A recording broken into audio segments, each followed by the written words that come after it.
Está no ar o programa Desafios, o Brasil visto pelo IPEA, uma parceria do Instituto de Pesquisa Econômica Aplicada e da NBR.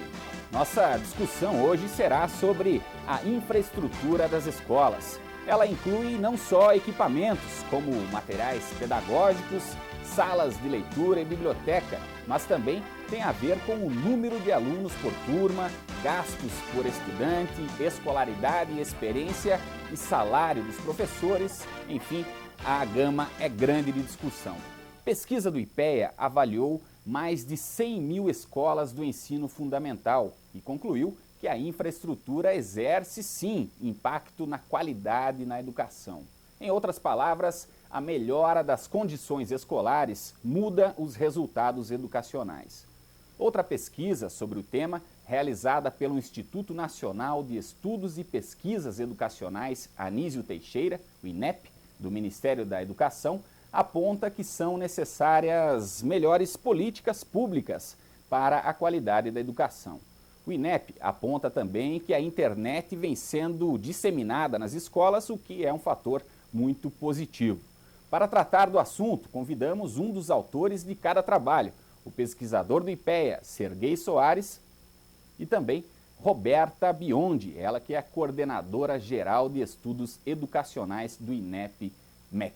Começo perguntando para o Serguei sobre a pesquisa do IPEA, hein? Pesquisa com um nome comprido, né? O impacto da infraestrutura escolar na taxa de distorção, idade e série das escolas brasileiras do ensino fundamental 1998 a 2005. Qual a conclusão da pesquisa, Serguei Soares? Bom, na verdade, realmente o título é um pouquinho comprido, talvez até um pouco infeliz. A ideia era estudar o impacto não apenas da infraestrutura, mas de insumos educacionais em geral. E quando eu falo insumos, eu quero dizer qualquer coisa que contribui para o processo educativo, né? Não é, inclusive a gente está falando de professores aí, a gente não quer reduzir o professor a uma porca, um parafuso, né? Mas ele contribui para o processo educativo, então para nós é um insumo educacional, tá? Bom, a principal conclusão a qual a gente chega, e eu acho que também é uma das conclusões da pesquisa da Roberta, é que os insumos sim importam. Isso vai ao contrário de uma extensa literatura internacional nos países desenvolvidos que diz que insumos não importam tanto assim.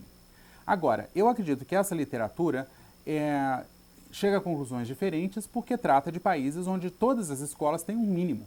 E no nosso país nós temos escolas que estão com realmente muito pouca infraestrutura, com professores mal formados, mal pagos, mal motivados. Então, digamos, a gente está comparando universos diferentes. Então, nosso principal resultado é que, sim, existe um impacto da infraestrutura. Falta infraestrutura. Agora, o MEC também fez uma pesquisa semelhante envolvendo estudantes da quarta série na área de matemática, né? A conclusão também é semelhante, falta estrutura na educação na matemática. Dá para levar essa experiência para as outras disciplinas? Roberta Biondi. Olha, a nossa conclusão é muito semelhante a essa pesquisa do Serguei, que infraestrutura, vários pontos de infraestrutura nas escolas, como professores, até mesmo a questão mesmo de infraestrutura como biblioteca, laboratório de informática, importam sim para o desempenho dos alunos. Nós fizemos essa avaliação, esse estudo, considerando o desempenho de matemática. Né? Nós usamos a avaliação SAEB, né? Que é uma avaliação realizada pelo INEP. O que é SAEB? SAEB é o Sistema Nacional de Avaliação da Educação Básica. É feito pelo MEC. Feito pelo INEP, né? É realizado... O INEP lê esse MEC, né? Isso. É um departamento do MEC. Né? Exatamente. O INEP é uma autarquia do Ministério da Educação, certo. E ele é responsável pelas pesquisas educacionais. E o SAEB é uma das avaliações realizadas por ele, é feita anualmente, bianualmente desde 95. E nós usamos essa avaliação, que é avaliado tanto português, língua portuguesa, como matemática. E nós optamos por observar o efeito, o impacto desses insumos, né, da infraestrutura sobre o desempenho em matemática para realizar esse estudo. Nós sabemos que na literatura existe um conhecimento de que os atributos, eles impactam, é possível você observar o impacto dos atributos escolares mais facilmente sobre matemática do que língua portuguesa. E falta infraestrutura também na matemática? E isso, nós observamos que a infraestrutura realmente faz diferença no desempenho matemático dos alunos. como biblioteca, o acesso à internet, computador como recurso pedagógico, a experiência do professor, a rotatividade durante o ano letivo. O Brasil está falhando nesses pontos. E falando em termos de Brasil, falamos governo, né? O que o governo tem feito em termos de políticas públicas para a educação, que vocês poderiam citar, para a gente sair dessa situação, como a pesquisa prova, né, que a infraestrutura brasileira é fraca, né, na educação. Quais as políticas? Olha, nós observamos que o acesso à internet, por exemplo, é um ponto, é algo que impacta positivamente o desempenho dos alunos em matemática. Nós acreditamos que é por tornar as escolas mais eficientes. Escolas que têm acesso à internet são mais eficientes, alocam os recursos e essa infraestrutura impacta positivamente. Fora o uso pelos alunos da internet e computador como recurso pedagógico. E nós sabemos que o Ministério tem uma política que incentiva o uso da internet, disponibiliza a internet em todas as escolas da rede pública, tem uma política voltada para isso, assim como computadores. Então, isso é algo que está mais ou menos em linha com a nossa pesquisa. Você vê dessa forma também, Serguei, o governo tem feito o dever de casa, né? E a palavra dever de casa cabe bem, né, nessa história, em termos de políticas para a educação? Parcialmente, né? Parcialmente. Um dos resultados que mais me agradou no estudo que nós fizemos é que nós encontramos resultados decrescentes. Dos resultados decrescentes dos insumos. Isso quer dizer que é mais importante ajudar as escolas que têm menos do que as que têm mais, tá? E nesse sentido, o Fundef e o Fundeb foram iniciativas importantes. Porque nós mostramos na pesquisa os dados de que a infraestrutura é falha, né? Faltam, e o governo está compensando isso de alguma forma? De alguma forma. Pelo Fundeb e pelo Fundef, mas sim, é o suficiente? De alguma forma, mas é insuficiente. Nós ainda temos no Brasil escolas rurais, escolas municipais que não têm quase nada, que têm infraestrutura extremamente limitada. E essa infraestrutura extremamente limitada leva a resultados muito ruins. Um dos principais resultados que nossa pesquisa teve é que se eu tenho aquela escolinha rural que não tem quase nada, tá? E eu dou alguma coisa para ela, eu tenho um resultado bastante grande, eu tenho um aumento bastante bom de resultados. Se eu pego uma escola municipal num centro urbano que já tem o básico, já tem o principal, e eu dou uma quantidade equivalente para essa mesma escola, o resultado é muito menor. Então isso quer dizer que eu devo concentrar minhas atenções naquelas escolas que têm menos resultados, tá? O Fundeb e o Fundef e depois o Fundeb fazem isso parcialmente, mas ainda falta fazer mais. Ok, você está acompanhando o Desafios, o Brasil visto pelo IPEA, hoje discutindo a questão da infraestrutura nas escolas brasileiras. No próximo bloco, a relação hora-aula e também o número de alunos em sala de aula. No próximo bloco, nós voltamos já.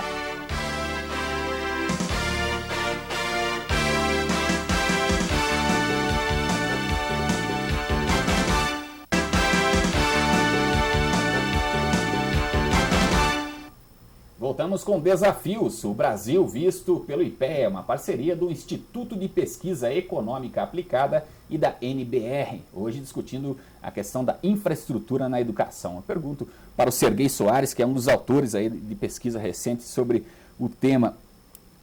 O número de alunos na sala de aula, 30 alunos, é um número suficiente, é um número pequeno? Como que você avalia a questão de número de alunos por sala de aula? Bom, é difícil dizer qual é o número ótimo, qual é o número ideal de alunos por sala de aula. Agora, os resultados que nós temos demonstram que a redução de tamanho de turma, em geral, não é a melhor política para melhorar os resultados educacionais. Por que ela não é a melhor política? Ela tem resultados? Ela é eficaz? Ela é eficaz, ela tem resultados. Se a gente reduz o tamanho da turma, nós temos resultados melhores. Só que essa redução, digamos, esse aumento dos resultados, essa melhoria dos resultados, é inferior ao que você teria com o mesmo custo aumentando o número de horas de aula. O Brasil tem muito poucas horas de aula por dia. Nós encontramos escolas que têm 4 ou até menos horas de aula. Isso comparado com outros países, inclusive em desenvolvimento, que tem 5, 6, 7 horas de aula por dia. Agora, o número de horas-aula é uma política, né? E o número de alunos por sala de aula é outra política. Exatamente. Só que os recursos são limitados. E se a gente tem que investir em uma delas, faz mais sentido investir em mais horas no dia, mais dias no ano e mais anos digamos, no histórico escolar de cada criança. Então, se eu tenho recursos limitados, eu quero investi-los para a melhoria da educação, o que eu vou fazer? Eu vou começar a educação mais cedo, vou começar com pré-escola, aumentando assim o número de anos de educação que cada menino recebe. Eu vou ter mais horas no dia e eu vou ter mais dias no ano. Quando eu tiver feito todas essas 3 coisas, aí eu penso em reduzir o tamanho da turma. Aí o nosso pesquisador do IPEA com os números e os dados mostrando o que nem sempre os professores defendem, né? Que é quanto menor o número de alunos em sala de aula, mas para resolver o problema de imediato seria uma solução. Agora, em termos de matemática, como que é a avaliação da tua pesquisa, Roberta Biondi? Em relação ao número de alunos por turma e o número de horas-aula, realmente, em uma das metodologias utilizadas no estudo, nós realmente encontramos o mesmo resultado do Serguei. Eu acredito que com certeza, você aumentar o número de horas-aula, desde que essas horas sejam alocadas para estudos de matemática, de língua portuguesa, ciências, muito provavelmente nós vamos observar um impacto positivo no desempenho e até mesmo na defasagem e da série. E em relação aos outros atributos, eu acredito, por exemplo, que o professor, aqui no nosso estudo, a experiência do professor, ela é uma coisa importante também para o desempenho em matemática. Então, a gente vê que professores com mais anos de experiência impactam positivamente. Não que você não possa investir em formação de professores para você ter professores novos, não é isso, mas a experiência do professor, isso pode realmente ajudar o desempenho de matemática. Agora, falando em capital humano, né, um problema sempre levantado nas escolas é a questão dos diretores, né? A maioria dos diretores, como eu estava lendo na pesquisa aí da Roberta, do INEP, é que os diretores são indicados politicamente, né? Isso afeta a qualidade na educação? Olha, realmente, nós observando o resultado da pesquisa, nós observamos que a maioria, cerca de 50% a 60% dos diretores assumem por indicação, ou política ou indicação técnica. Eu acredito que isso não seja de todo ruim, mas enfim, se for uma indicação técnica baseada em qualificação do professor, do diretor, em atributos e conhecimentos do diretor na área, com certeza isso pode impactar positivamente. Não seria o caso de concurso público? Então, o nosso estudo, o melhor efeito que a gente encontra é de professores que passam por seleção e eleição, um após o outro. Então, você tem, a princípio, uma seleção, que pode ser um concurso público baseado em mérito, em escolaridade do diretor, e depois uma eleição pela comunidade escolar. Ou seja, você pode selecionar um diretor com escolaridade alta, e após isso você elege aquele que melhor agrada, que as pessoas acreditam que seja melhor para aquela escola, né, a comunidade escolar.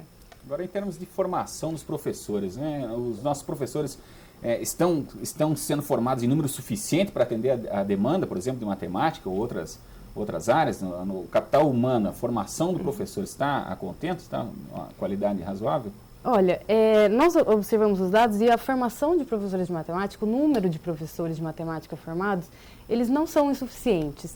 Enfim, não que isso não seja ruim, você pode investir na formação de professor de matemática, com certeza, isso é algo importante.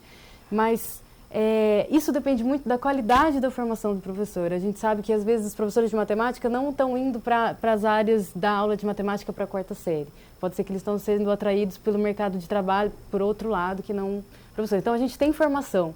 Acontece que o mercado não consegue atrair os melhores professores de matemática para atuar nas escolas.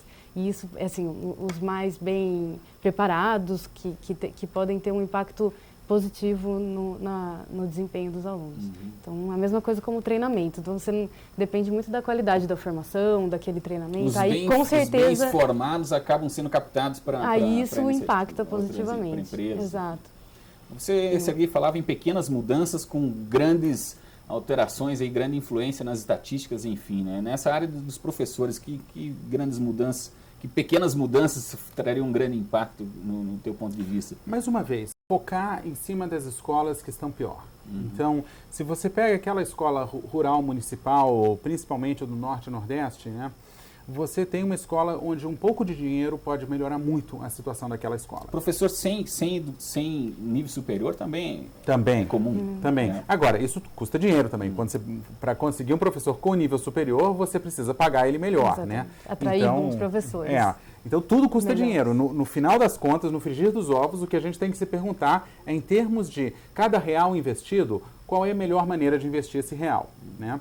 Então, retomando algumas das colocações que eu tinha feito antes, a melhor maneira de investir esse real adicional é nas escolas que estão pior. Então, escolas rurais, escolas municipais do Norte e do Nordeste. E no que tange mais professores, né, porque uma das coisas que a gente precisa fazer é aumentar a quantidade de gasto educacional no Brasil. O gasto educacional como PIB, proporção do PIB no Brasil, é relativamente pequeno, né? A gente tem espaço para aumentar isso para chegar na média de outros países, tá? Agora, seria uma bobagem você aumentar esse gasto educacional simplesmente jogando mais dinheiro sem ter nada em contrapartida, né?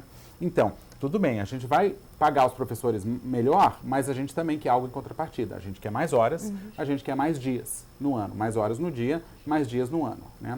Então, a gente tem que investir esse aumento de recursos, digamos, de um modo no qual a gente consiga o retorno e não simplesmente jogue dinheiro sem ter grande retorno de volta. Ok, você está acompanhando Desafios, o Brasil visto pelo IPEA, hoje discutindo a infraestrutura na educação. No próximo bloco, vamos detalhar essa questão da infraestrutura, do que estamos falando, afinal, quando se trata de infraestrutura dentro da escola, dentro da sala de aula. Nós voltamos já.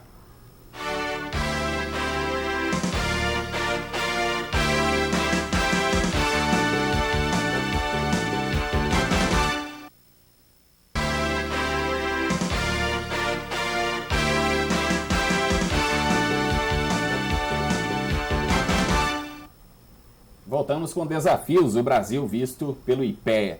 É lógico que escolas sem luz elétrica, carteiras, sem falar aí em retroprojetor, computadores, sistema de som, acesso à TV escola, enfim, essa estrutura, professores graduados, isso tudo altera significativamente a qualidade da educação, né? Quais os números que vocês chegaram em termos de infraestrutura, Serguei Soares?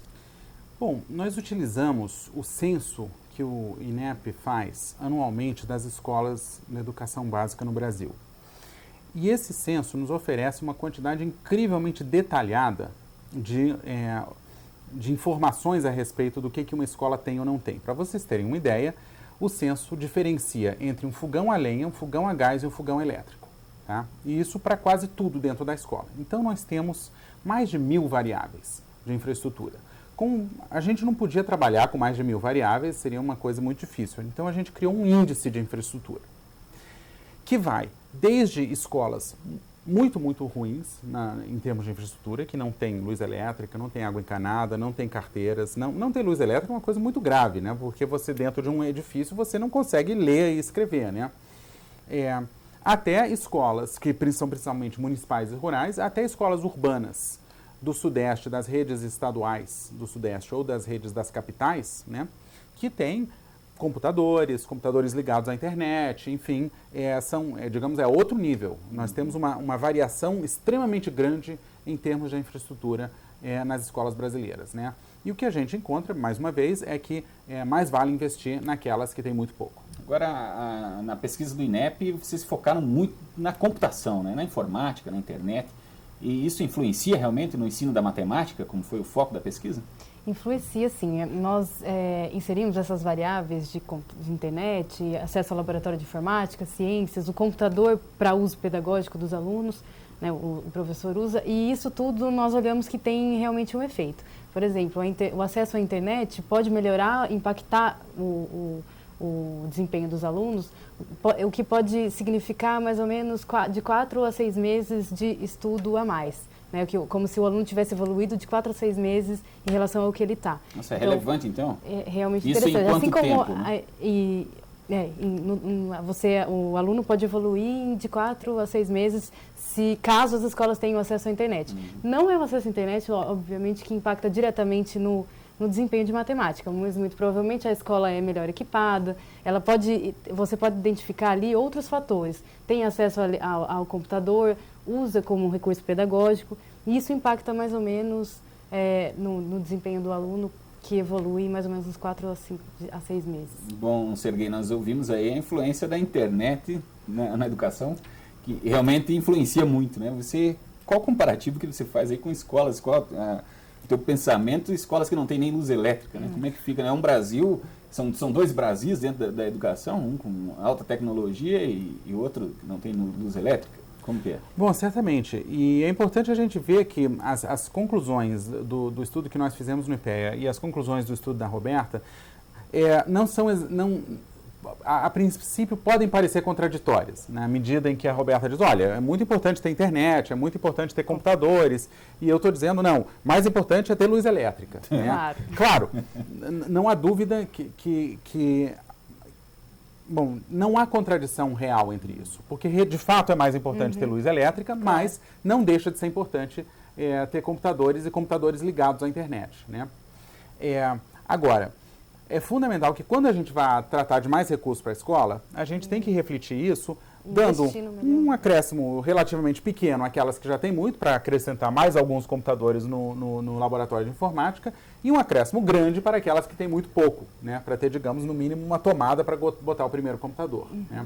Agora vocês, na matemática, chegaram também a resultados de escolas sem condições nenhuma, e como que se dá o aprendizado nessa situação? Não, nós não diferenciamos, não conseguimos diferenciar esse tipo de coisa. Escolas que têm uma infraestrutura muito ruim, mas certamente vai na mesma linha, ou seja, escolas que não têm nem pouca infraestrutura, nenhuma daquelas que nós colocamos no nosso estudo, biblioteca, laboratório, escolaridade dos professores, experiência dos professores, isso pode impactar negativamente. É na mesma linha, nós não conseguimos ver aquelas escolas que não têm nada, certamente tem um impacto negativo no desempenho, é a mesma coisa de dizer que tem um índice de infraestrutura como o do Serguei muito baixo. A rotatividade de professores, né? O professor que hoje está numa escola, amanhã está em outra, isso influencia também na educação? Foi um resultado interessante, que eu particularmente acho muito interessante.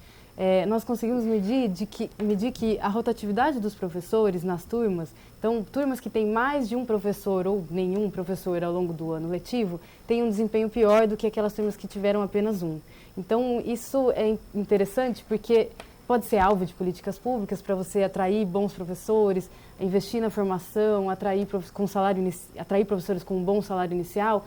Isso pode diminuir a rotatividade do professor, né? Deixá-los mais valorizados, fazer com que eles prefiram não mudar de escola e ir para uma escola um pouco melhor do que a outra. Isso impacta positivamente os alunos. E é claro que a rotatividade está ligada às condições de trabalho do professor, né? Por isso que, então, você melhorando a condição do trabalho, você pode diminuir a rotatividade. Bom, vocês são dois pesquisadores daí, pelo menos no momento, da área da educação, publicando aí materiais a respeito. Para encerrar o programa, um ponto positivo e um ponto negativo na educação brasileira, pode ser? Começando pelo Serguei? Vamos lá. Bom, digamos, um ponto positivo. Vamos começar dizendo que a educação brasileira não é boa. Né? Não é exatamente uma grande surpresa, todos nós sabemos que as nossas escolas não são de altíssima qualidade. No entanto, é uma educação que tem melhorado bastante nos últimos anos. Era ainda pior há 10 anos atrás. Um ponto positivo é que hoje nós temos mecanismos de financiamento que permitem todas as escolas terem, digamos, um financiamento mínimo que há 10 anos atrás elas não tinham. Há 10 anos atrás você tinha professores ganhando meio salário mínimo. Hoje em dia isso é muito raro. Um ponto negativo seria que o financiamento ainda está baixo. Roberta, um ponto negativo e um positivo, por favor. Eu vou começar ao contrário do que o Serguei disse. Eu acho que o ponto negativo é realmente a educação brasileira, ela tem melhorado bastante, mas enfim, tem um longo caminho a ser percorrido ainda. Tanto pelas estatísticas que a gente vê, nem todas as escolas têm acesso à infraestrutura, falta até energia elétrica. E o outro ponto é que estudos recentes, o ponto positivo, é que os estudos recentes mostram que no Brasil, investir em infraestrutura, investir no professor, isso pode sim trazer melhoras significativas no desempenho dos estudantes. Então, a gente tem um problema, mas a gente pode resolver e a gente está mais ou menos olhando o caminho para se fazer isso. Chegar lá, tá ok. Muito obrigado. Bom, chegamos ao final. Agradeço a presença do pesquisador do IPEA, Serguei Soares, e também de Roberta Biondi, coordenadora geral de estudos educacionais do Instituto Nacional de Estudos e Pesquisas Educacionais, Anísio Teixeira, o INEP. Os dois falaram do impacto da infraestrutura escolar na melhora da educação. Envie sugestões para o programa pelo e-mail desafiosnatv@ipea.gov.br. Você encontra material sobre essa pesquisa, com todos os dados e detalhes e outros estudos e publicações na página do IPEA na internet, que inclusive está aí com um novo visual que deu maior facilidade de acesso às informações. Acesse www.ipea.gov.br. Até o próximo Desafios, o Brasil visto pelo IPEA.